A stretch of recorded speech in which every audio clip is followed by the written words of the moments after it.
और सिर्फ छत्तीसगढ़ नहीं, पूरा इंडिया में कतना भट्ठी है, वहाँ कतना बेचा हो, हमन अंदाजा भी नहीं लगा सकन सरकार दारू में कतना पैसा कमा दे। सिर्फ सरकार ही नहीं भाई, ब्लैक के दारू में भी बहुत कमाई है।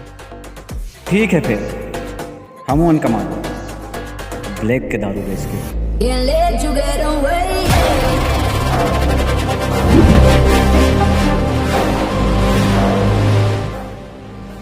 सुन, माल के जुगाड़ हो गए, कस्टमर जुगाड़ करके आ। सुन ना भाई, दारू लेवे? हाँ भाई लेना है ना यार। भवन के पाछू जा। भैया माल है का? क्या तो चाहिए? एक तो चाहिए भैया।